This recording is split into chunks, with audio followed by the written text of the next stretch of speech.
In the harbour cafés of Lisbon, a grieving oceanographer was about to make the most dangerous purchase of her life. What started as a routine salvage transaction took a shocking turn when she came face to face with the ruins of a lost civilization.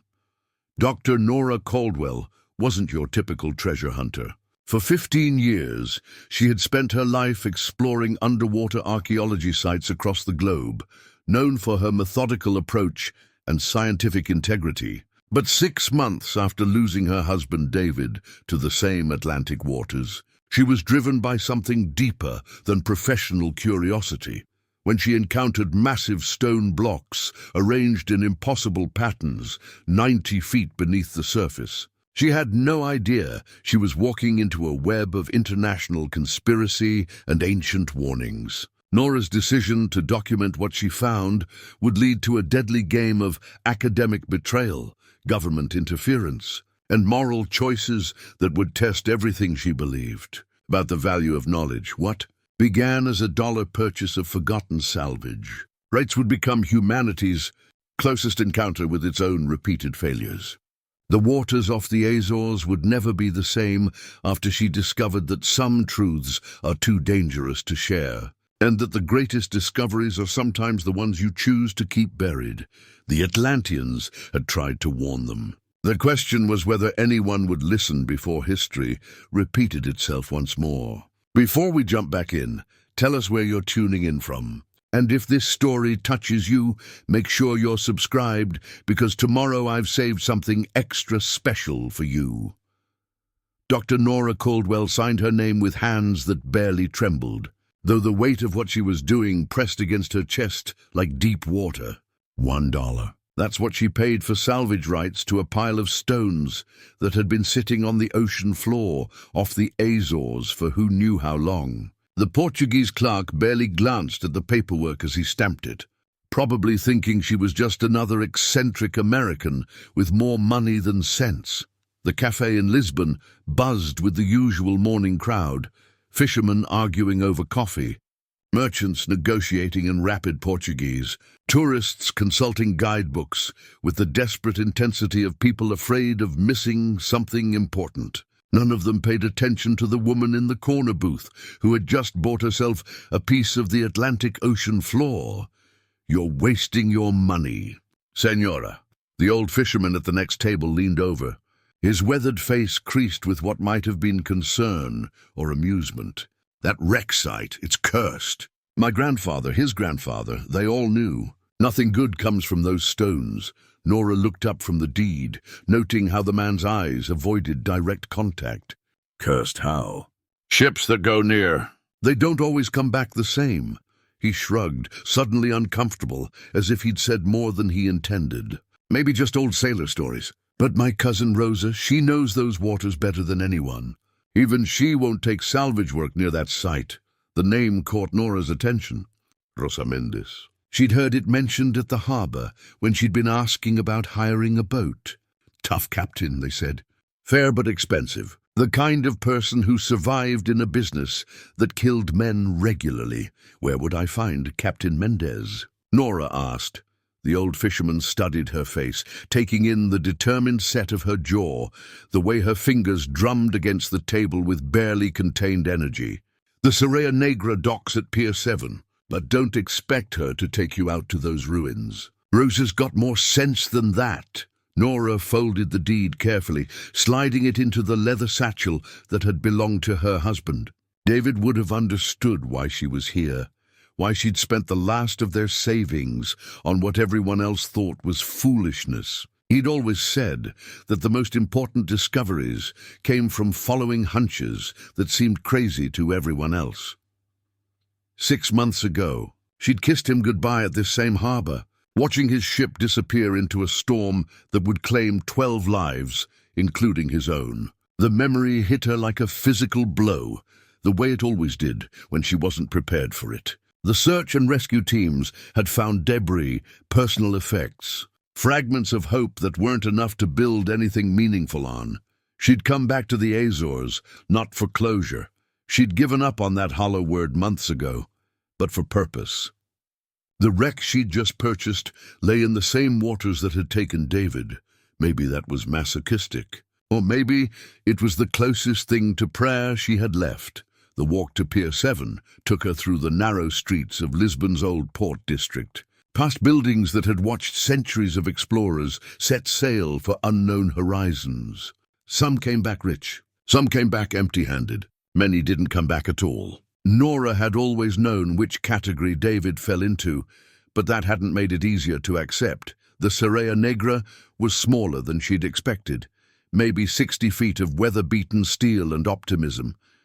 But it looked solid, maintained, the kind of vessel that understood the difference between courage and stupidity. A woman emerged from the wheelhouse as Nora approached, wiping oil-stained hands on coveralls that had seen better decades. Rosa Mendez was compact, maybe 40 years old, with the kind of tan that came from decades under the Atlantic sun. Her dark hair was pulled back in a practical ponytail, and her eyes assessed Nora with the systematic thoroughness of someone who made their living reading people accurately. "You're the American asking about salvage work," Rosa said. It wasn't a question. Dr. Nora Caldwell. She extended her hand, noting Rosa's firm grip. "I heard you know these waters better than anyone. I know them well enough to stay alive in them." Rosa's English carried a slight accent, but her words were precise. "What makes you think you need to go poking around old wrecks?" Nora pulled out the deed, watching Rosa's expression change as she read the location coordinates. The captain's face went carefully neutral, the kind of professional mask that concealed either concern or calculation. "That's not a wreck site," Rosa said finally. "The Portuguese Maritime Office says otherwise." "The Portuguese Maritime Office has a lot of papers that don't match reality." Rosa handed the deed back. "Those aren't ship remains down there, Dr. Caldwell. That's something else entirely." "What kind of something else?" Rosa looked out at the harbour, where fishing boats were returning with their morning catches. Gulls wheeled overhead, crying their eternal complaints about the unfairness of having to work for food. The ordinary sounds of a working port, the kind of normal that made extraordinary claims seem absurd. "Stone blocks," Rosa said finally, "and bigger than anything that belongs on a ship, arranged in patterns that don't make sense. My brother dove that site once, maybe 15 years ago. Said the stones felt warm to the touch, even that deep. Said there were carvings that seemed to move in the lamplight." "Where is your brother now?" Rosa's expression hardened. "Dead. Diving accident 3 months later, different site. But he was never the same after that first dive. Kept talking about voices under the water, messages carved in languages nobody could read." Nora felt something shift inside her chest, the same sensation she'd experienced reading about unexplained archaeological discoveries, the feeling that reality was bigger and stranger than most people were comfortable admitting. "I need to see those stones," she said. "Why?" Rosa's question carried real curiosity, not just professional assessment. "What's an American oceanographer doing buying Portuguese wreck rights for $1? The honest answer was complicated, tangled up with grief and guilt and the desperate need to prove that exploration still mattered, that the pursuit of knowledge was worth the risks it demanded. But Rosa didn't seem like someone who had patience for complicated answers. "My husband died in these waters 6 months ago," Nora said. "He was an explorer, like me. Always said the ocean held more secrets than we'd ever imagined. Maybe this is just grief talking, but I need to know what's down there. I need to understand why these waters keep taking people." Rosa studied her for a long moment, weighing something Nora couldn't see. Finally, she sighed. "My diving gear needs maintenance, and the weather forecast shows storms moving in from the west. Give me 3 days to get ready, and I'll take you out to your pile of stones." "How much? For a widow chasing ghosts in cursed waters?" Rosa almost smiled. $500 American plus fuel costs. And if we find something that makes you want to stay down there longer than common sense allows, you listen when I tell you it's time to surface." Nora extended her hand again, and this time Rosa's grip felt like partnership rather than assessment. Deal. As she walked back through Lisbon's winding streets, Nora found herself thinking about the old fisherman's words. Ships that go near don't always come back the same.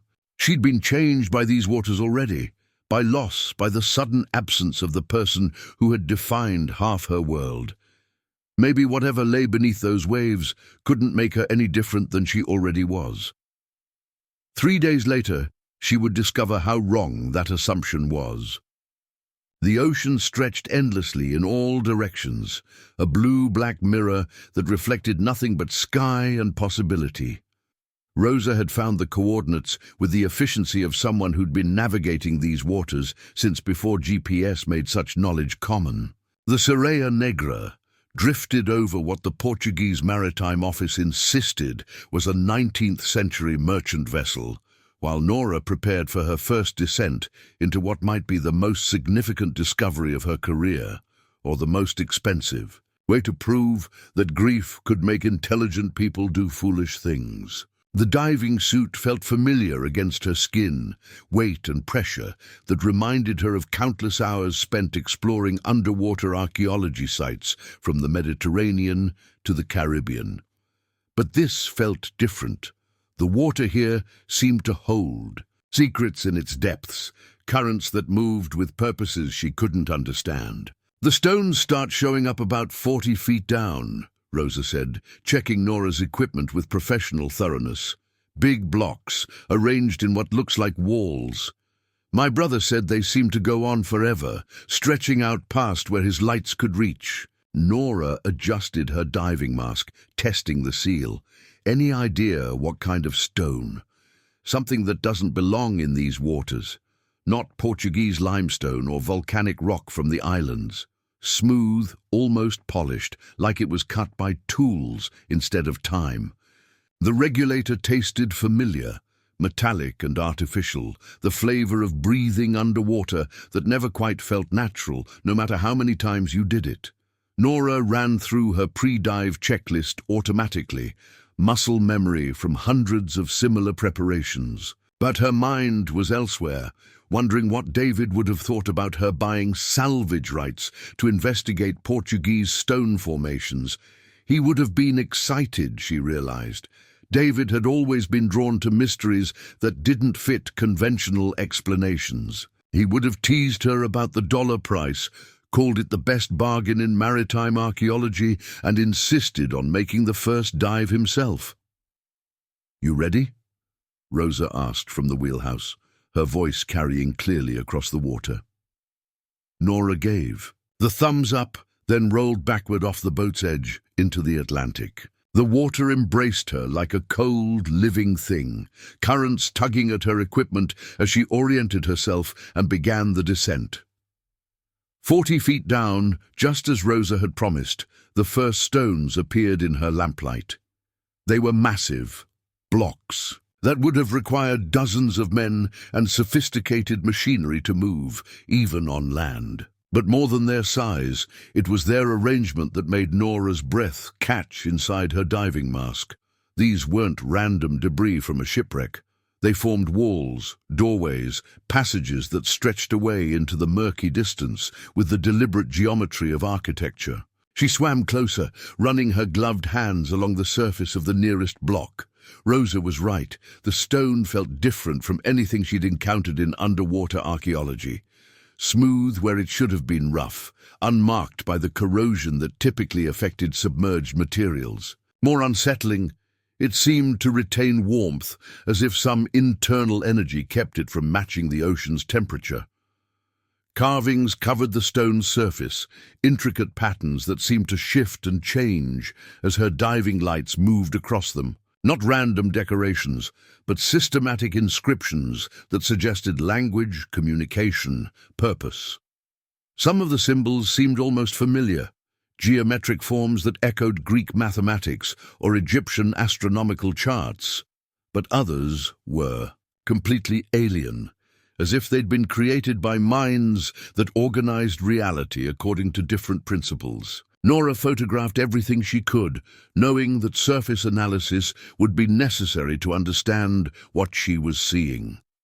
But even underwater, in the limited visibility of diving lights, she recognized that this was something unprecedented. Not a ship, not standard underwater ruins, but evidence of construction that challenged conventional understanding of human history in the Atlantic. She swam deeper, following a corridor between two massive walls. The architecture continued, expanding, into what appeared to be a complex of rooms and passages. 40 feet became 60, then 80, and still the structures stretched downward into darkness. This wasn't just a building. It was a city, or at least a significant portion of one.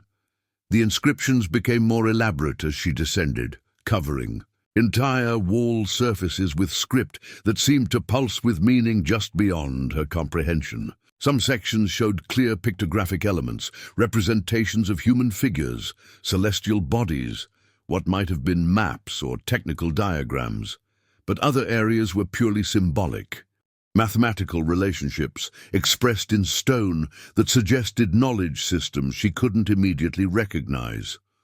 At 90 feet, Nora discovered something that made her forget about breathing regulation entirely. A chamber, its entrance framed by an archway carved with symbols that seemed to move in her lamplight. Not literally moving, she was a scientist, not given to supernatural interpretations, but arranged in patterns that created optical illusions. Designs that drew the eye inward with almost hypnotic intensity. She swam through the archway and found herself in a circular room perhaps 20 feet in diameter. The walls were covered floor to ceiling with inscriptions, but these were different from anything she'd seen above. Where the other carvings had seemed decorative or communicative, these felt urgent, desperate, like warnings scratched into stone by people who knew they were running out of time. And for just a moment, floating in that chamber with her lights playing across walls of carved warnings, Nora thought she heard something impossible. Voices, speaking in languages she didn't recognize, but somehow understood. Not audible voices, nothing that could have carried through water and diving equipment, but communication that bypassed her ears entirely, speaking directly to whatever part of the mind processed meaning without requiring translation. We tried to warn them, the voices seemed to say. We tried to show them where the path led. But pride makes every generation think they are the first to discover fire. Nora checked her dive computer, alarmed to realize she'd been underwater for nearly 30 minutes. Time had seemed suspended in the chamber, compressed by concentration and discovery into something that felt like minutes, but measured like hours. Her air supply was lower than it should have been, either from excitement-induced rapid breathing, or from some effect she couldn't explain. She photographed the chamber walls quickly, documenting as much as possible before beginning her ascent. But as she swam back through the archway, she found herself reluctant to leave. The ruins called to something deeper than professional curiosity, promising answers to questions she hadn't known how to ask. The ascent seemed to take forever, stone architecture giving way to empty water. Evidence of impossible antiquity replaced by ordinary ocean. By the time she broke the surface, gasping in air that tasted like freedom after the metallic confinement of her regulator, Nora felt like she was returning from another world entirely. Rosa helped her onto the boat, reading her expression with the accuracy of someone who'd seen divers surface from discoveries that changed everything they thought they knew about the world. "Well?" Rosa asked, handing Nora a towel. "Was it worth $1?" Nora pulled off her diving mask, still processing what she'd seen. The photographs in her waterproof camera would either prove she'd discovered something revolutionary or document the most elaborate hallucination in maritime history. "It's not a wreck," she said finally. "It's a city. A whole city, Rosa, built with technology and knowledge that shouldn't exist. Those aren't shipstones, they're ruins. Ancient ruins that have been sitting down there for longer than anyone wants to calculate." Rosa studied her face, looking for signs of nitrogen narcosis or decompression confusion. You sound like my brother did after his dive. Talking about impossible cities and voices in the water, the voices... Nora stopped herself. That part sounded crazy even to her, and she'd been the one experiencing it. There are inscriptions everywhere, languages I don't recognize, but arranged with clear intentionality. Someone built this, Rosa. Someone with capabilities that don't match any historical record of Atlantic civilizations. And what do you plan to do about it? Nora looked back at the water, knowing that everything she'd thought she understood about marine archaeology had just become obsolete. The discovery below changed everything: human history, technological development, the very timeline of civilized knowledge. I need to go back down, she said. I need to document everything, translate what I can, understand what I'm looking at. And I need help doing it. Rosa started the engine, beginning their return journey to Lisbon. But her expression suggested she was calculating more than just navigation coordinates. There are people who specialize in underwater recovery work, Rosa said carefully. Professional divers who know how to handle discoveries that attract attention. But they're expensive, and they ask questions about what kind of attention you're expecting. What kind of attention should I be expecting? Rosa looked at her seriously. The kind that comes when word gets out that someone found something impossible in waters that every government claims as territorial jurisdiction. The kind that makes discoveries disappear into bureaucratic files, or makes the people who found them disappear into bureaucratic files. As Lisbon's harbour came into view, Nora realized that buying salvage rights for $1 had been the easy part. Everything that came next, translation, documentation, publication, dealing with the political and academic consequences of impossible discovery, would require resources and expertise she didn't currently possess.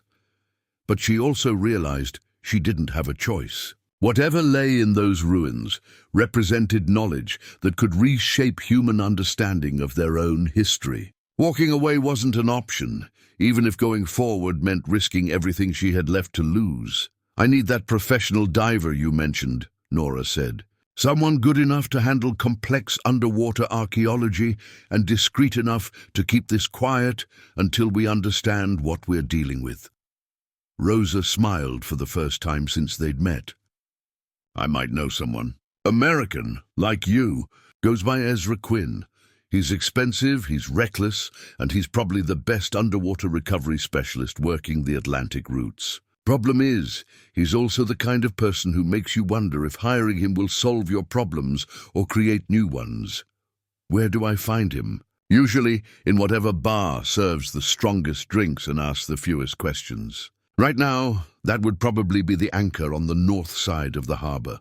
As they docked the Serea Negra, Nora found herself thinking about David again. He would have loved this.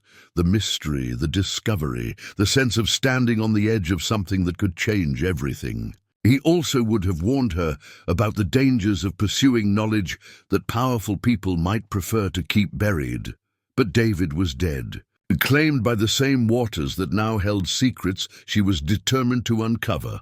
Maybe that was the real reason she'd bought those salvage rights for $1. Not just to discover something new, but to prove that exploration and discovery were worth the risks they demanded, even when those risks included everything you had left to lose. The anchor lived up to its reputation as a place where questions were scarce and drinks were strong. Located in a narrow alley between two fish processing plants, it catered to the kind of people who worked jobs that required either exceptional courage or exceptional stupidity, and who preferred not to examine the distinction too closely.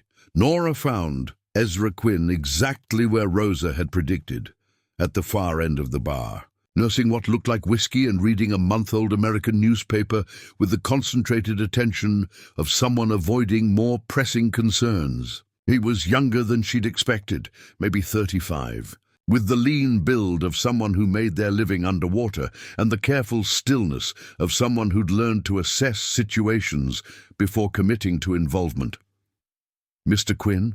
Nora approached cautiously, noting how his eyes tracked her movement in the bar's mirror without seeming to shift focus from his newspaper. Depends who's asking. His accent was American, somewhere from the Midwest, but flattened by years of international wandering. And depends what they want. Dr. Nora Caldwell. Rosa Mendez said you might be available for underwater recovery work. Rosa's got a suspicious mind and expensive tastes. Ezra folded the newspaper deliberately, turning to study Nora with eyes that seemed to catalogue everything from her practical clothing to the waterproof camera bag she carried. What kind of recovery work are we talking about, Dr. Caldwell? Archaeological documentation, deep site, complex stone structures, potentially significant historical implications. Ezra's expression didn't change, but something in his posture suggested increased attention. How deep? 90 feet to start. Possibly deeper depending on what we find. How significant are we talking about? Write a paper for the journal significant or rewrite the history book significant? The question was more perceptive than Nora had expected. Most diving contractors would have focused on technical requirements, depth, duration, equipment needs. Ezra was already thinking about consequences, implications, the kind of attention that significant discoveries attracted. Potentially the latter, she said carefully. Telling and preparing this story took us a lot of time, so if you are enjoying it, subscribe to our channel. It means a lot to us. Now back to the story, and how many people know about this potentially significant discovery? Currently? 3. You'd make 4. Ezra finished his whiskey and signaled the bartender for another. In my experience, Dr. Caldwell, discoveries that rewrite history books have a tendency to attract people who prefer history to stay the way it was written. People with resources, influence, and strong opinions about who gets to control new information.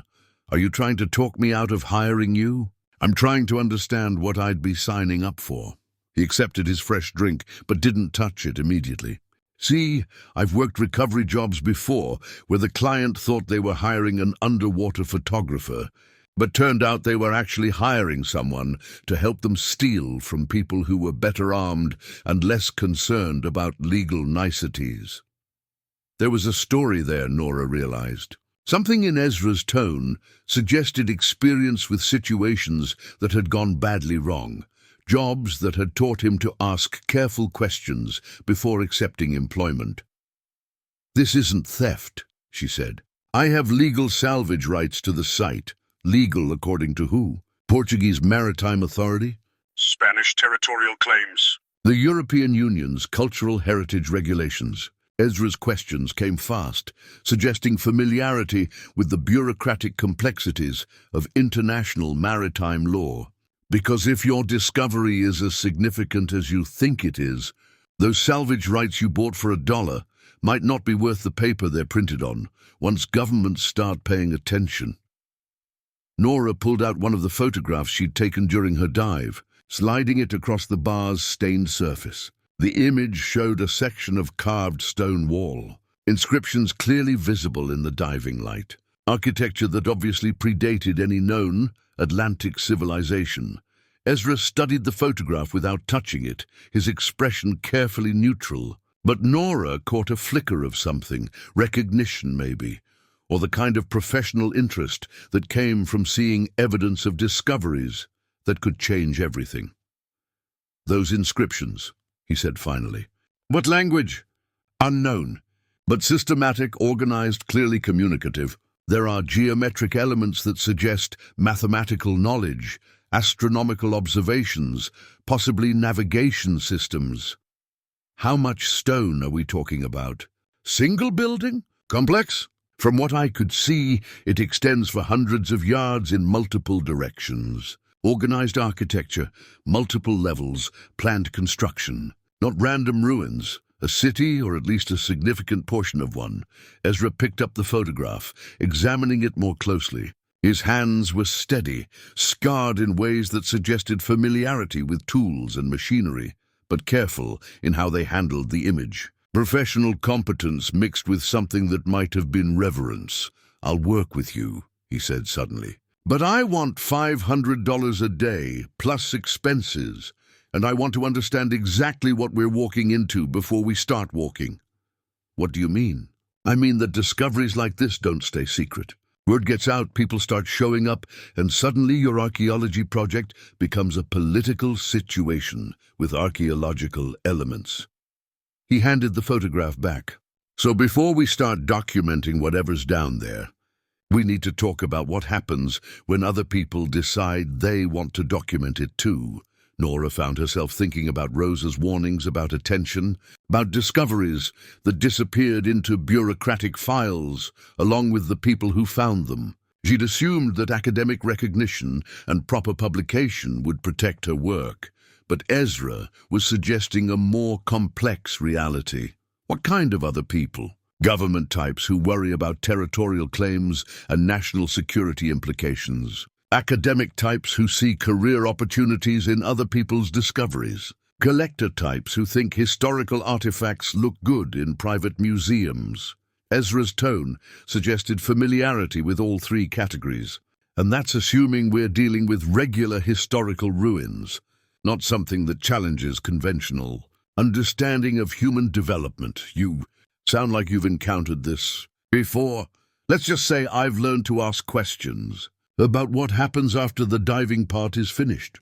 Something in his expression suggested those lessons had been expensive. So what's your plan, Dr. Caldwell? Document everything and publish in academic journals? Turn it over to Portuguese authorities? Keep it secret until you figure out what you're dealing with? The honest answer was that Nora hadn't thought beyond the immediate need to understand what she'd discovered. Her focus had been on exploration, documentation, translation, the scientific process of turning mystery into knowledge. But Ezra was forcing her to consider the political and practical implications of knowledge that could reshape human understanding of their own history. "I don't know," she admitted. "Right now I just want to understand what's down there. The rest, I'll figure out as I go." That's what I was afraid you'd say. But Ezra's tone suggested resignation rather than criticism. "All right, Dr. Caldwell, here's what we're going to do. We'll make 3 dives, document everything we can, and see what we're really dealing with. But we do it quietly. We keep the information restricted, and we have a conversation about next steps before anyone else gets involved." "Anyone else like who?" "Like whoever sent that gentleman at the bar's end to listen to our conversation." Ezra nodded almost imperceptibly toward a man in an expensive coat who'd been nursing the same drink since Nora had arrived. "He's been tracking our discussion with the kind of attention that suggests professional rather than casual interest." Nora glanced toward the indicated man, noting how he seemed to be reading a book, but hadn't turned a page in the 15 minutes she'd been observing. Well-dressed, obviously educated, with the soft appearance of someone who worked indoors and made decisions rather than taking physical risks. "Academic or government?" she asked quietly. "Could be either. Could be both." Ezra finished his second whiskey and stood, leaving money on the bar. "Either way, it suggests that word about your discovery is already spreading. Which means we need to move fast if we want to control the information." As they left the anchor, Nora found herself reassessing everything she thought she understood about her situation. What had seemed like a straightforward archaeological project was rapidly becoming something more complex, with implications and consequences she hadn't considered. "Mr. Quinn," she said as they walked toward Rosa's boat, "can I ask you something personal?" "Depends how personal. Why are you willing to work with me? You obviously know this could get complicated, possibly dangerous. Most diving contractors would want guarantees, insurance, legal protections I can't provide." Ezra stopped walking, looking out at the harbor where fishing boats were preparing for evening departures. The setting sun painted the water in shades of gold and red, beautiful enough to make the ocean seem welcoming rather than dangerous. 3 years ago, I was working a recovery job in the Caribbean, he said finally. Client hired me to document a wreck site, said it was probably Spanish colonial period, possibly valuable but definitely legitimate. Turned out to be much older, much more significant, and definitely something that certain people preferred to keep undiscovered. What happened? I made the wrong choice. Took money to keep quiet instead of supporting the archaeologist who wanted to publish the findings. She ended up discredited, her career destroyed, while I walked away with enough cash to buy silence and a clear conscience. His expression suggested the clear conscience had been more expensive than anticipated. 6 months later, she died in a diving accident that probably wasn't an accident. Nora felt something cold settle in her chest. "I'm sorry." "So am I. But sorry doesn't change what happened." Ezra resumed walking toward the harbor. "This time I want to make the right choice. Help the scientist, protect the discovery, do something that matters more than just getting paid." As they reached Rosa's boat, Nora realized that hiring Ezra Quinn might have been the most important decision she'd made since buying those salvage rights. Not just because of his diving skills, but because of his understanding that knowledge could be dangerous, that discoveries attracted people who preferred ignorance, and that sometimes the right choice required risking everything you had. Rosa was waiting on the Serea Negra, gleaning diving equipment with the methodical attention of someone who understood that underwater survival depended on perfect maintenance. She looked up as they approached, noting Ezra's presence with satisfaction. "So you found our American drifter," she said. "He agreed to work with us?" $500 a day plus expenses," Nora said. "Starting tomorrow if the weather holds." Rosa nodded approvingly. "Fair price for complex work? Ezra's expensive, but he's worth it." She looked at him directly. "You explained to her about the attention this kind of discovery attracts?"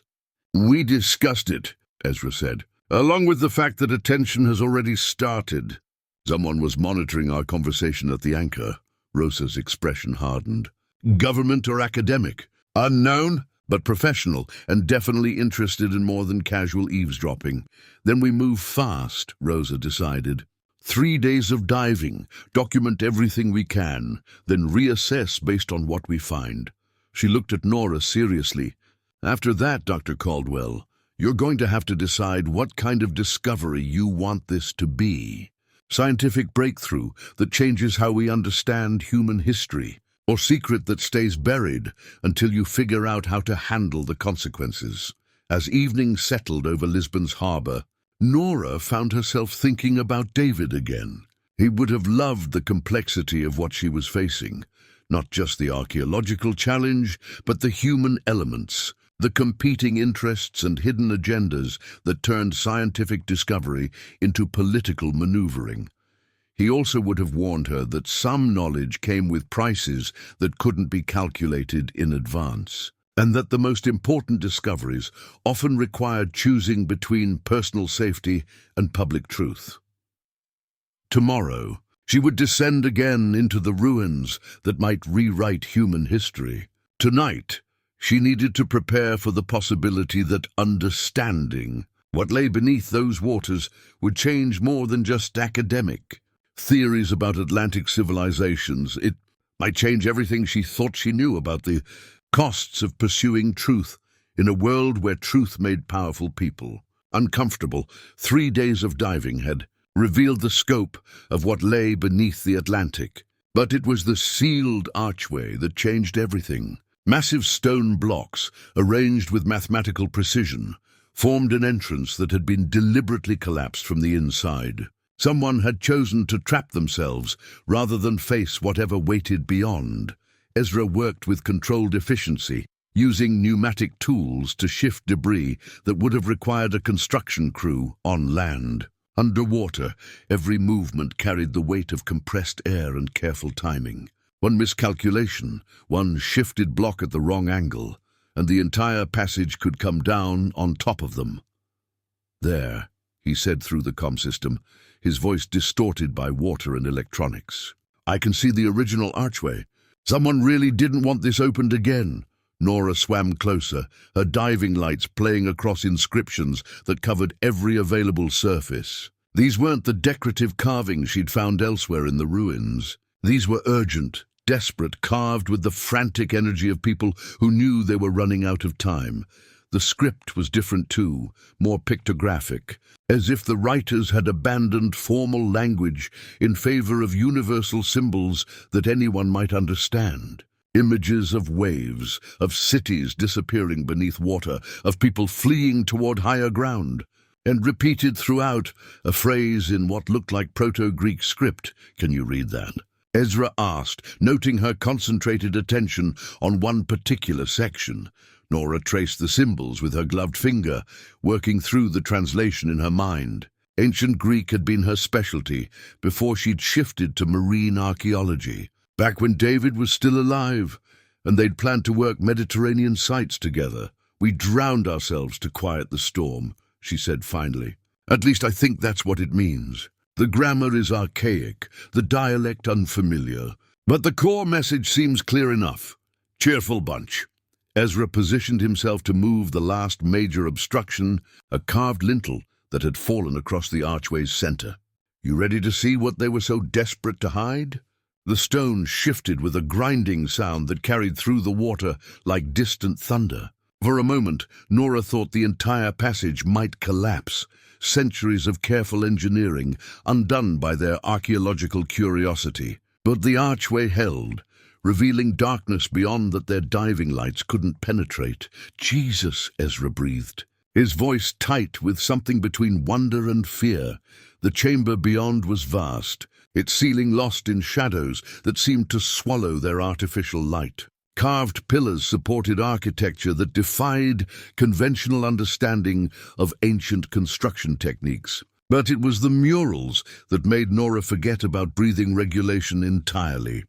Wall after wall showed the story of a civilization's rise and fall, depicted with artistic skill that rivaled Renaissance masters. Cities that harnessed energy from crystalline structures, ships that moved without sails or oars, people whose knowledge of mathematics and astronomy exceeded anything achieved by classical civilizations. And throughout it all, warnings. Images of hubris leading to catastrophe, of knowledge misused, of wisdom ignored until it was too late to change course. "We need to document this," Nora said, her voice barely above a whisper. "All of it. This changes everything we thought we knew about human development, about the timeline of technological advancement." A rumbling sound cut through her words, reverberating through the water with increasing intensity. Above them, stone blocks shifted and settled, debris raining down as the archway they'd just cleared began to collapse again. "Move!" Ezra grabbed Nora's equipment harness, pulling her away from the chamber entrance as massive stones crashed into the space they'd occupied moments before. His quick thinking saved both their lives. Though the passage back to open water was now completely blocked, they found themselves trapped in the chamber of murals, surrounded by evidence of a lost civilization's final warnings. With no immediate way to reach the surface, Professor Lionel Harrow arrived in Lisbon with the theatrical precision of a man who understood the value of dramatic timing. Word of Nora's discovery had spread through academic circles with the efficiency of gossip, and Harrow never missed an opportunity to insert himself into potentially significant archaeological finds. Nora found him waiting at the harbor when she and Ezra finally surfaced after 6 hours trapped in the underwater chamber. Their emergency ascent through a collapsed ventilation shaft had left them exhausted. But Harrow looked fresh, well-dressed, and supremely confident in his right to be there. "Nora, darling," he said with the condescending affection she remembered from her graduate studies at Cambridge, "I hear you've stumbled upon something rather interesting." "Professor Harrow," she kept her voice neutral, though every instinct warned her that his presence meant complications she wasn't prepared to handle. "I didn't realize you were interested in Portuguese maritime archaeology. I'm interested in significant discoveries wherever they occur." His smile was sharp, calculating. "And from what I hear, you found something that transcends typical salvage work." Rosa emerged from the Serea Negra's wheelhouse, taking in Harrow's expensive clothes and predatory demeanor with immediate suspicion. "Friend of yours, Dr. Caldwell?" "Former mentor," Nora said carefully. "Professor Harrow supervised my doctoral research at Cambridge. Before you decided that emotional attachment to your subjects made better science than rigorous objectivity," Harrow added with casual cruelty. "How is your husband, by the way? Still chasing storms in dangerous waters?" The words hit like physical blows. Harrow knew about David's death, had probably researched her situation before making the trip to Lisbon, and was using grief as a weapon to establish dominance. "David died 6 months ago," Nora said quietly. "Storm off the Azores. I'm sorry to hear that." Harrow's tone suggested mild inconvenience rather than sympathy. "But perhaps his death freed you to pursue more significant work. From what I understand, you've discovered ruins that could revolutionize our understanding of Atlantic civilizations. How did you hear about the ruins?" "Academic networks have always been more efficient than official channels." Harrow pulled out a folder thick with photographs and documentation. "Your dive sites, translated inscriptions, preliminary analysis of architectural techniques. Really, Nora, if you wanted to keep this secret, you should have been more careful about your communications." Ezra stepped forward, his posture suggesting readiness for confrontation. "Dr. Caldwell's work is legitimate salvage archaeology. She has legal rights to the site. Legal rights purchased for $1 from Portuguese authorities who had no idea what they were selling." Harrow countered smoothly. "Rights that become meaningless once international heritage organizations become involved, which they will once proper academic channels are informed about the discovery's significance." Rose's expression hardened. "What do you want, Professor?" "Partnership, collaboration, the kind of institutional support that turns amateur archaeology into serious academic work."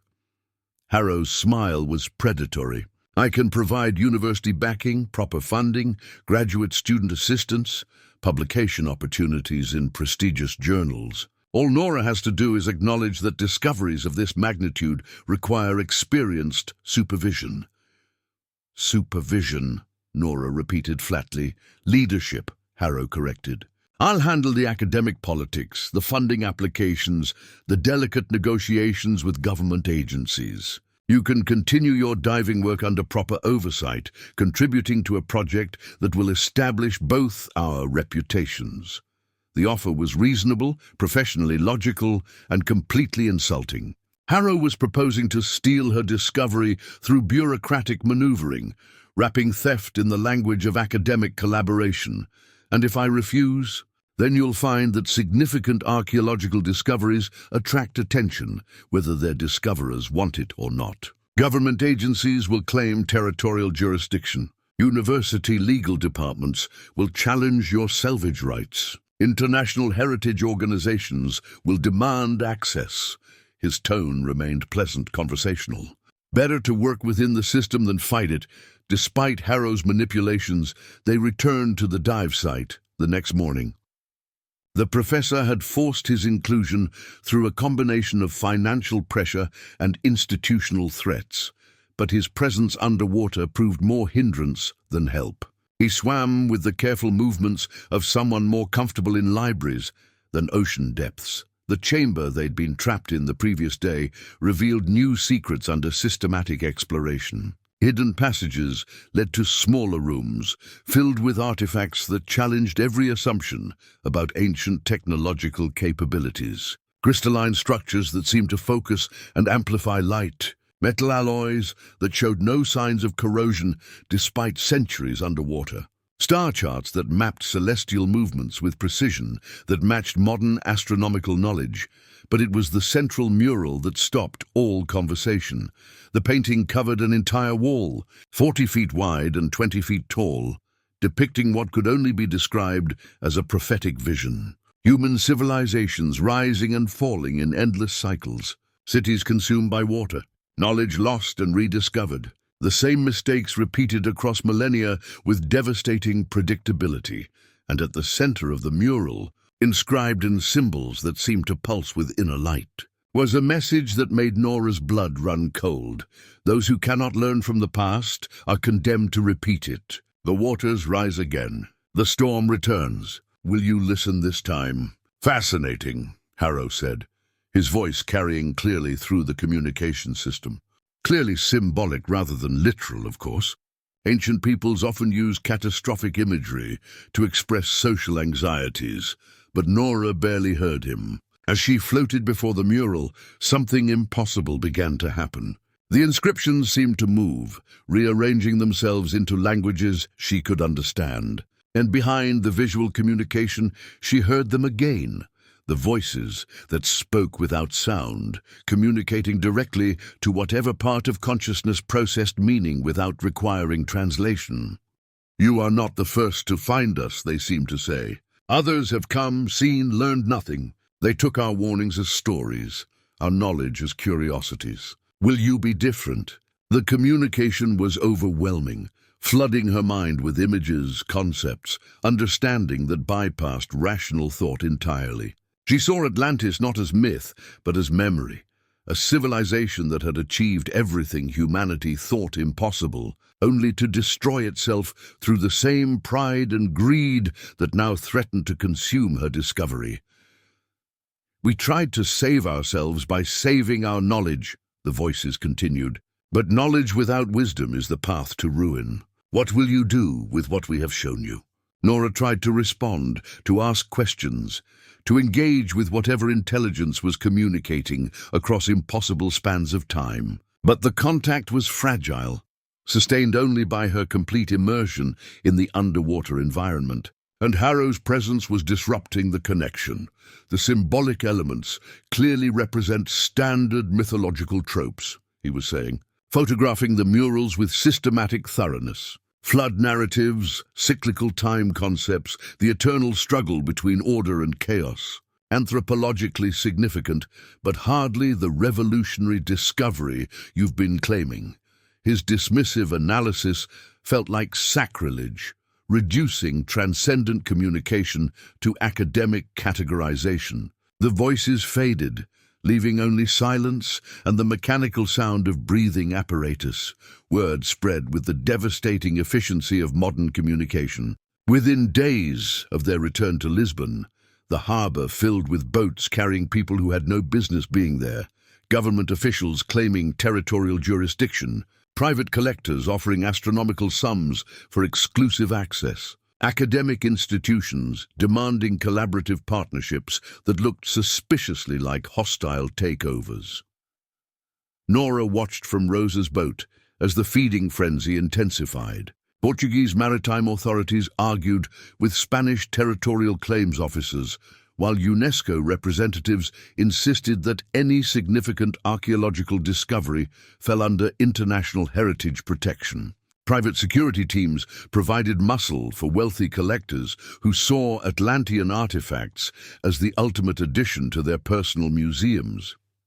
"This is what I was afraid of," Rosa said, observing the chaos through binoculars. "Your secret turned into a circus the moment that Professor opened his mouth."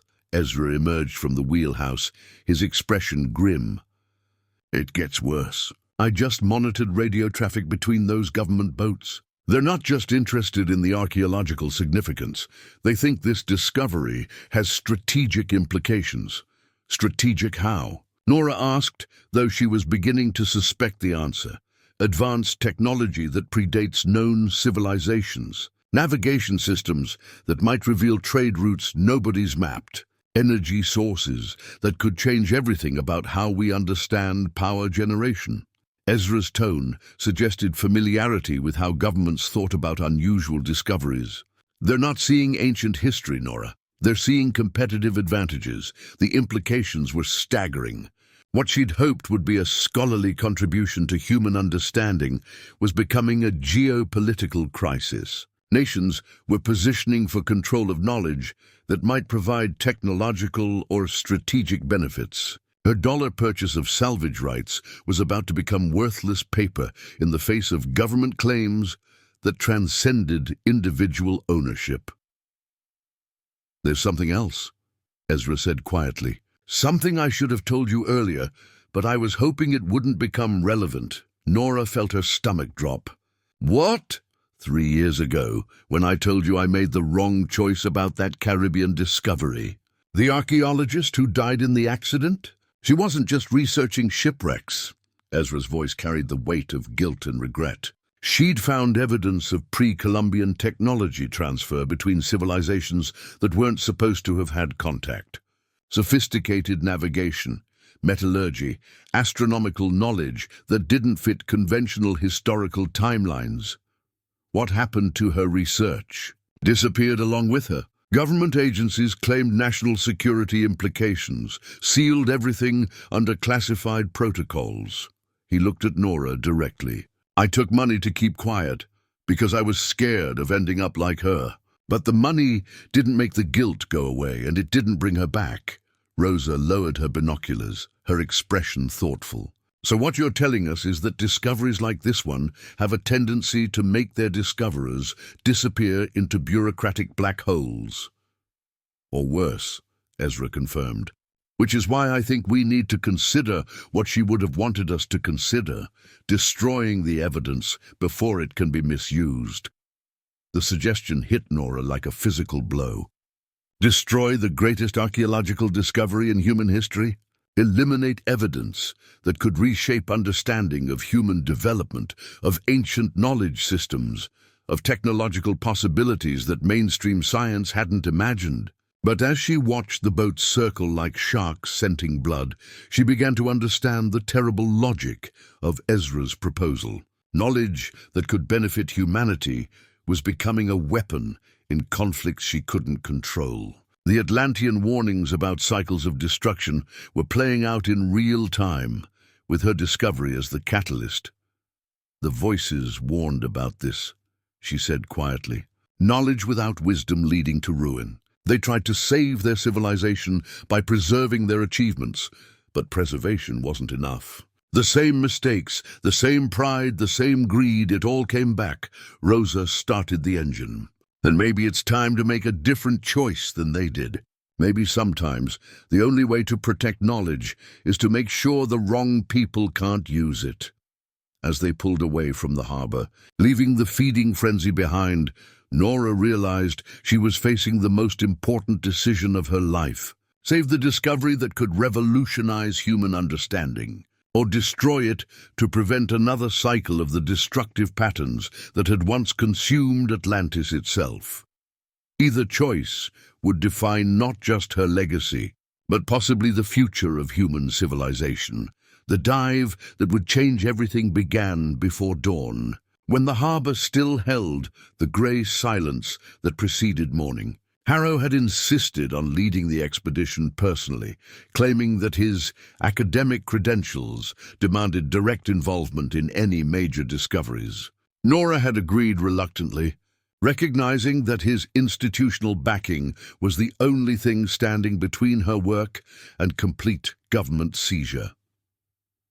But as they descended toward the ruins in the pre-dawn darkness, she realized that Harrow's motivations were more complex than academic ambition. His movements underwater carried a purpose that went beyond documentation, a systematic efficiency that suggested he'd planned this dive according to priorities she didn't share. The central chamber should contain the most significant inscriptions, he said through the communication system, his voice distorted by depth and electronics. I'll focus on the core translation work while you handle the peripheral photography. Ezra swam beside them, his attention divided between navigation and growing suspicion about Harrow's intentions. 3 days of working together had convinced him that the professor saw Nora's discovery not as collaborative opportunity, but as competitive threat, something to be controlled, blamed, and ultimately credited to more appropriate academic authorities. The ruins appeared in their diving lights like a city emerging from dreams, architecture that challenged every assumption about ancient technological capabilities. But today, something felt different. The currents moved with unusual patterns, and the water itself seemed to carry electrical charges that made their equipment behave unpredictably. There's something wrong with the water chemistry down here, Ezra reported, checking his instruments. Electromagnetic readings are off the charts, like there's some kind of energy source still active in these ruins. Harrow's response was immediate and telling. Instead of investigating the anomalous readings, he swam directly toward the sealed chamber they'd discovered earlier, moving with the confidence of someone following a predetermined plan. "Professor," Nora called, noting his trajectory. We should document the energy readings before exploring further. This could be significant evidence of Atlantean technology. The inscriptions are more important than instrumental anomalies, Harrow interrupted, his dismissive tone carrying clearly through the water. Archaeological significance lies in translated knowledge, not technological curiosities. But as they entered the central chamber, Nora realized that Harrow's dismissal of the energy readings had been strategic rather than academic. He knew about the electromagnetic anomalies because he'd encountered them before. This wasn't his first dive to these ruins. The revelation came when she noticed his familiarity with passages they supposedly hadn't explored, his anticipation of architectural features that should have been discoveries, his systematic movement toward specific locations within the chamber complex. Harrow had been here before, probably multiple times, using information from her earlier dives to conduct his own clandestine exploration. "You bastard." Ezra's voice carried dangerous anger as he reached the same conclusion. "You've been down here before, haven't you? Using our work to guide your own research. Academic collaboration requires initiative," Harrow replied smoothly, continuing his systematic photography of inscription-covered walls. "While you've been playing with diving equipment, I've been conducting serious archaeological analysis." The betrayal stung less than the arrogance. Harrow hadn't just stolen her research, he'd dismissed it as inadequate preparation for his superior academic work. The condescension she remembered from graduate school, the casual assumption that her contributions were preliminary to more important work by more qualified people. But worse was coming. As they explored deeper into the chamber complex, following passages that led toward what appeared to be a central sanctum, Harrow began implementing a plan that went beyond mere academic theft. He was systematically disabling their diving equipment, tampering with air supplies, communication systems, navigation instruments, creating conditions that would trap Nora and Ezra in the ruins, while he escaped with whatever discoveries lay at the heart of the complex. "Communications are down," Ezra reported, his voice tight with growing alarm. "And my air supply is dropping faster than it should be." Nora checked her own equipment, finding similar problems. Someone had sabotaged their dive preparation, creating slow failures that wouldn't become apparent until they were too deep to surface safely. Harrow had planned this as more than theft. He intended it as elimination. "You son of a bitch," she said, confronting him directly. "You're trying to kill us." "I'm trying to ensure that this discovery receives appropriate academic treatment," Harrow replied, his tone remaining professorial even as he revealed murderous intentions. "Your emotional attachment to this site has compromised your objectivity. Better that more qualified researchers handle the translation and publication process." The equipment failures accelerated as they spoke. Air supplies dropping, communications failing, navigational instruments providing contradictory readings that would make finding the surface impossible. Harrow had planned their deaths with the same systematic thoroughness he brought to academic research, but he'd underestimated both Ezra's technical expertise and the ruins themselves as their situation became desperate.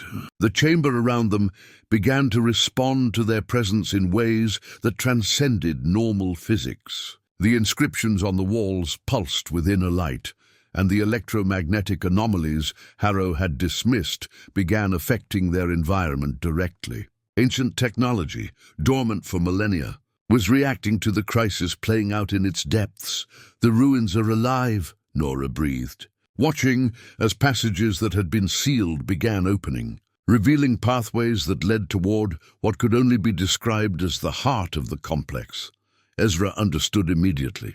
The Atlantean builders hadn't just created architecture, they'd designed a responsive environment that could adapt to changing circumstances. The ruins were trying to help them, opening escape routes that bypassed Harrow's sabotage. "This way," he called, leading Nora toward a passage that glowed with bioluminescent guidance. "The building itself is showing us the way out." They swam through corridors that seemed to reshape themselves as they moved, following lights that appeared and disappeared according to some intelligence that understood their desperate need for survival. Behind them, Harrow's voice carried through the water, first commanding them to return, then pleading, finally screaming as he realized that his sabotage had trapped him as well.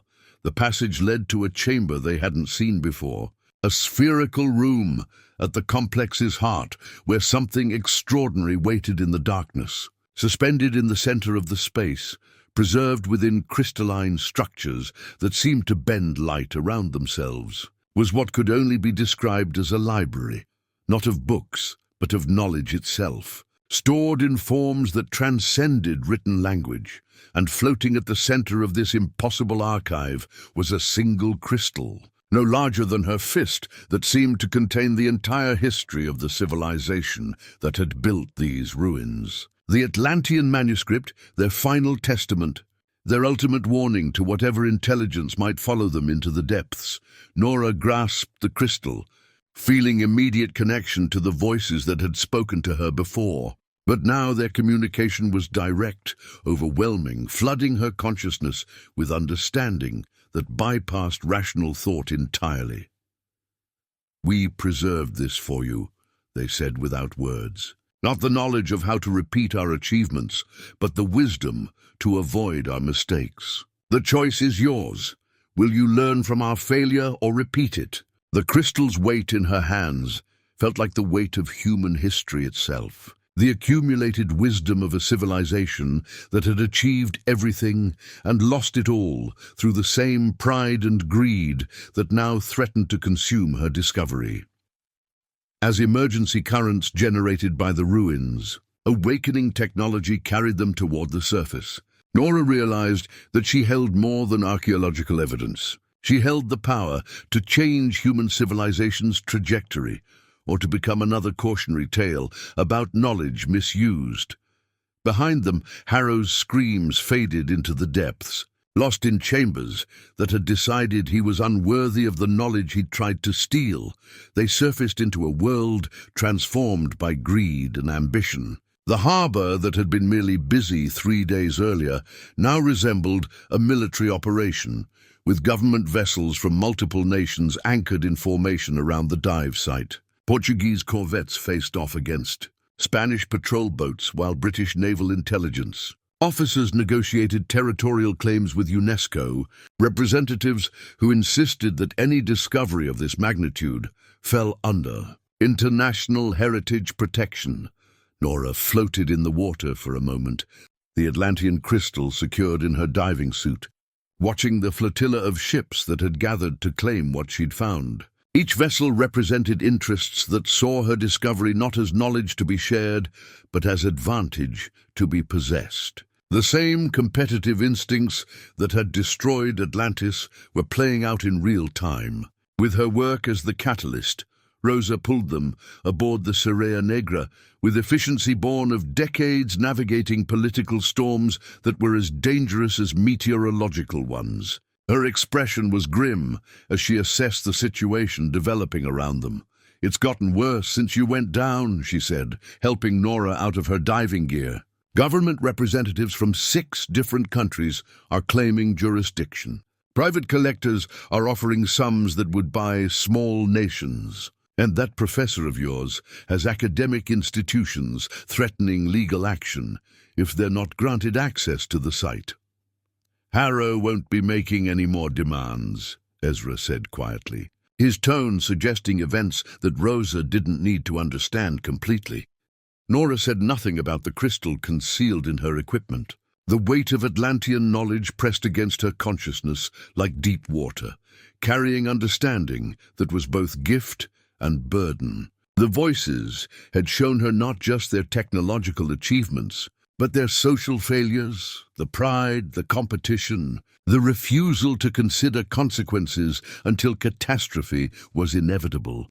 Looking at the ships surrounding them, she saw history preparing to repeat itself. Dr. Caldwell, the voice carried across the water from a Portuguese naval vessel, amplified by electronics and authority. By order of the Maritime Heritage Commission, You are required to surrender all materials recovered from the archaeological site for official evaluation. Similar demands came from Spanish authorities, British naval intelligence, American cultural attachés, and representatives of private institutions whose resources seemed unlimited.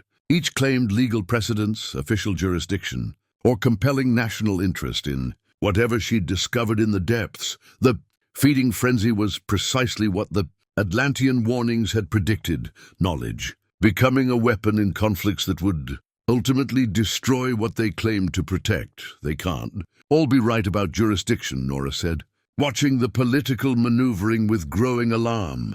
They don't need to be right, Rosa replied grimly. They just need to be powerful enough to take what they want. And right now, every government in the Atlantic basin thinks your discovery could provide competitive advantages worth fighting for. Ezra emerged from the wheelhouse, monitoring radio communications between the various vessels. His expression suggested complications beyond mere political posturing. It's worse than territorial disputes, he said. I'm picking up encrypted military communications. Some of these governments think Atlantean technology could revolutionize everything, from energy production to navigation systems. They're not here for archaeological preservation.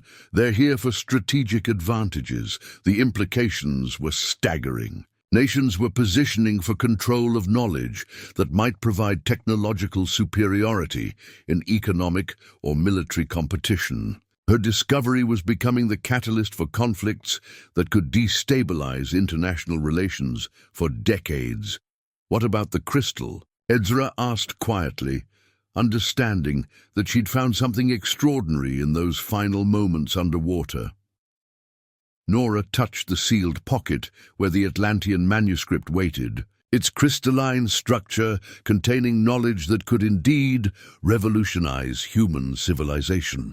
Energy systems that worked with natural forces rather than against them. Navigation techniques that used cosmic principles rather than crude mechanical instruments. Social structures that had sustained complex civilizations for millennia before pride and competition destroyed everything they'd achieved. But she also understood why the Atlanteans had sealed their warnings in chambers that could only be opened by people willing to risk everything for knowledge. Wisdom couldn't be stolen or purchased or claimed by institutional authority. It had to be earned through the courage to make difficult choices when personal gain conflicted with collective welfare. They want what they think is in the crystal, she said finally. Technology, strategic advantages, competitive benefits. But that's not what the Atlanteans preserved. What did they preserve? Rosa asked. Warnings.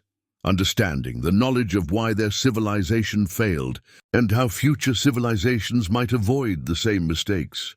Nora looked at the ships surrounding them, each representing the same competitive instincts that had once consumed Atlantis. But warnings aren't what these people came here to find. A new voice cut through the political chaos, broadcast from multiple vessels simultaneously. Professor Harrow somehow survived, somehow surfaced, somehow still determined to claim credit for discoveries that had nearly killed him. Dr. Caldwell possesses materials that belong to the international academic community, his voice announced with the authority of institutional backing. Her refusal to cooperate with proper archaeological protocols threatens one of the most significant discoveries in human history. The lie was breathtaking in its audacity. Harrow was presenting his attempted murder as academic disagreement, his theft as institutional responsibility. But his survival meant that the political situation was even more complex than she'd realized. How is he still alive? Ezra asked, his voice tight with disbelief and anger. The ruins, Nora said, understanding flooding her consciousness as the Atlantean crystal pulsed against her awareness. They saved him too. Not because he deserved salvation, but because they wanted him to serve as an example of what happens when knowledge is pursued for selfish reasons rather than collective benefit. Rosa started the engine, her expression suggesting decisions made and courses set. Then we have a choice to make. Surrender what you found to people who will use it to repeat Atlantis's mistakes or find another solution. What other solution? Nora asked, though part of her already knew. The same solution the Atlanteans should have chosen, Rosa said grimly. Sometimes the only way to protect knowledge from misuse is to make sure it can't be misused. As they pulled away from the flotilla of competing interests, Nora realized that she faced the same choice that had once confronted Atlantean leaders. Preserve knowledge that could benefit humanity, or protect humanity from knowledge it wasn't ready to use wisely. The crystal in her possession contained the power to transform human civilization. But the ships surrounding them proved that humanity was still making the same mistakes that had once consumed Atlantis. Competition over cooperation, advantage over understanding, possession over wisdom. The choice was hers, and the consequences would echo through history. Dawn broke over Lisbon harbor with the golden light that had witnessed centuries of explorers departing for unknown horizons. Some had returned with treasures that changed the world. Others had vanished into legend, their discoveries lost to storms and human ambition. As Nora stood on the deck of the Serea Negra, watching the sunrise paint the water in shades of promise and warning, she understood which category her own exploration would join. The crystal felt warm in her hands, its crystalline structure seeming to pulse within a light that matched her heartbeat.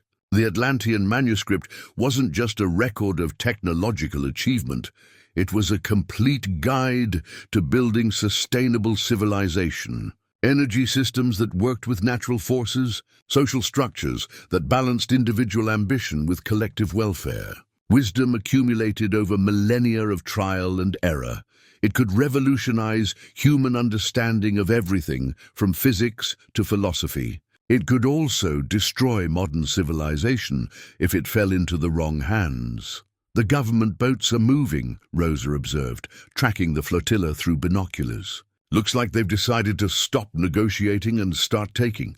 The Portuguese naval vessels were forming a blockade pattern designed to prevent any escape from the harbor. Spanish patrol boats flanked them, while British and American ships positioned themselves to intercept any attempt to reach international waters. The political situation had evolved beyond territorial disputes into something approaching military action.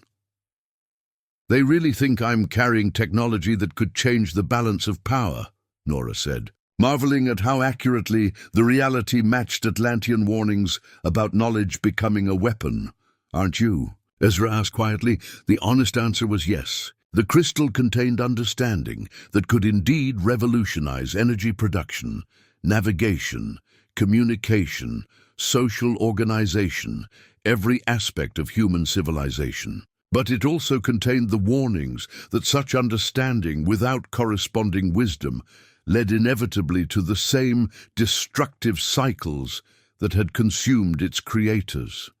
I'm carrying the power to repeat Atlantis's mistakes on a global scale, Nora said finally, which is exactly what the Atlanteans were trying to prevent. She pulled the crystal from its protective case, holding it up to catch the morning light. Within its depths, she could see inscribed knowledge that seemed to move and shift according to some internal logic. The technology to harness oceanic energy, the mathematics of celestial navigation, the social principles that had sustained complex civilizations for thousands of years, and threaded throughout it all, the warnings. Pride leads to competition. Competition leads to conflict. Conflict leads to destruction. The cycle had repeated itself countless times throughout human history, and it was preparing to repeat again with her discovery as the catalyst. There's something I need to do, she said, making the decision that would define the rest of her life. Something the Atlanteans should have done before their civilization fell. Rosa understood immediately. You're going to destroy it. I'm going to protect it. Nora looked at the approaching vessels, each representing interests that would use Atlantean knowledge to gain advantage over competitors rather than benefit humanity collectively. There's a difference. She'd spent the night developing a plan that honored both the Atlanteans' intentions and humanity's current limitations. The crystal would appear to be destroyed, satisfying the competing factions that had gathered to claim it. But the real manuscript would be preserved, hidden in depths that only she could find, waiting for a time when human civilization might be ready to use such knowledge wisely. "Ezra," she said, handing him a carefully crafted replica she'd prepared from materials salvaged from the ruins. "I need you to make sure this gets plenty of attention when the time comes." The decoy crystal was nearly perfect, same size, same weight, same general appearance. But it contained no Atlantean knowledge, just clever inscriptions that would look significant to casual examination while revealing nothing of actual value to detailed analysis. The first government boat reached them as Nora finished her preparations. Portuguese naval officers, backed by UNESCO representatives and academic officials, boarded with the formal courtesy that barely concealed official theft. "Dr. Caldwell," the lead officer said in accented English, "by international maritime heritage protocols, you are required to surrender all materials recovered from protected archaeological sites." Behind him, representatives from multiple nations and institutions waited with barely contained eagerness. Each believed they were about to gain access to technology that would revolutionize their competitive position in global politics. None understood that they were witnessing a performance designed to protect them from knowledge they weren't ready to handle.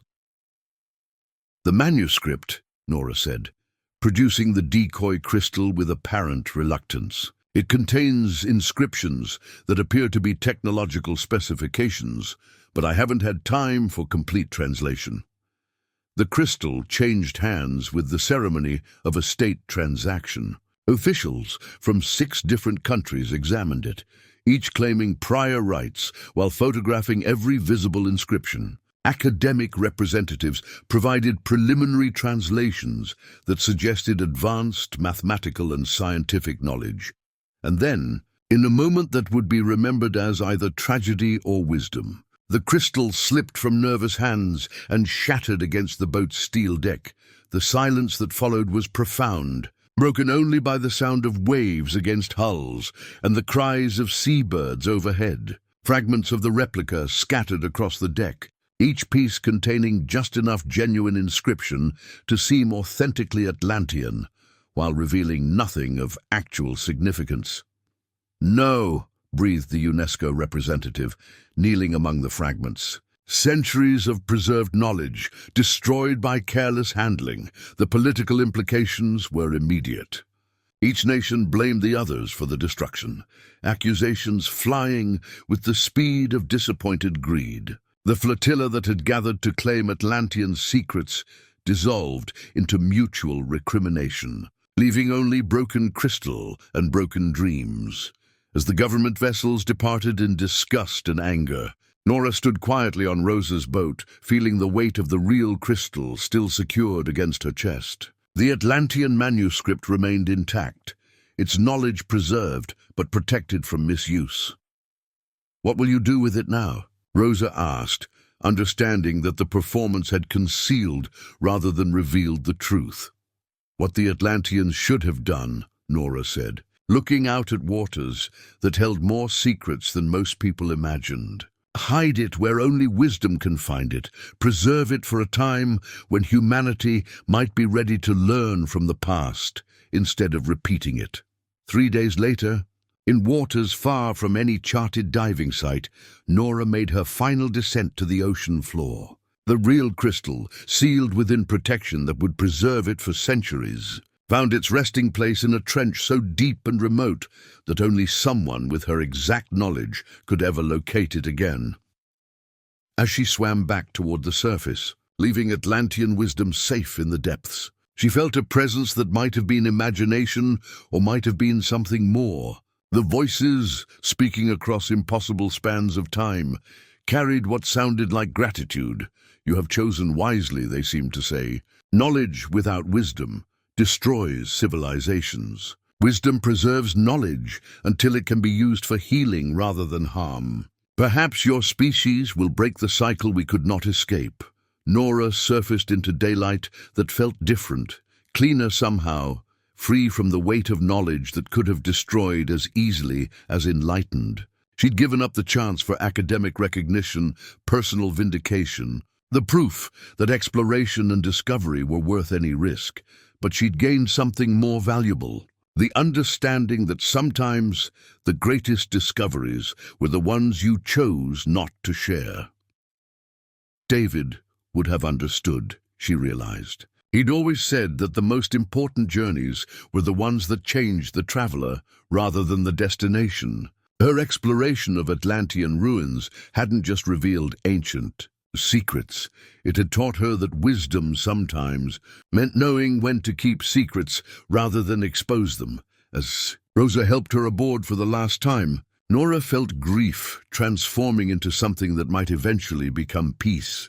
She'd failed to prove that her husband's death had meaning through archaeological achievement, but she'd succeeded in something more important: protecting humanity from repeating the mistakes that had once consumed the greatest civilization in human history. "Any regrets?" Rosa asked as they headed back to harbor. Nora looked back at the water that now held both David's memory and Atlantis's warnings. Secrets preserved until a wiser generation might be ready to use them constructively. "None," she said, and meant it completely. The ocean stretched endlessly in all directions, blue and deep and full of wonders that would wait patiently for explorers wise enough to understand the difference between discovery and wisdom. Somewhere in those depths, Atlantean knowledge waited for humanity to grow into creatures capable of using power for healing rather than harm. And Dr. Nora Caldwell, keeper of secrets and protector of the future, sailed home carrying the most important discovery of her career, the understanding that some knowledge was too precious to share, and some choices mattered more than recognition. Atlantis had not fallen in vain. It had warned them. What humanity did with that warning remained the story still to be written. Up next, we have 2 more incredible stories that are waiting for you. Just click the image you want to watch and it will take you there. If you enjoyed this video, make sure to subscribe. It would mean a lot.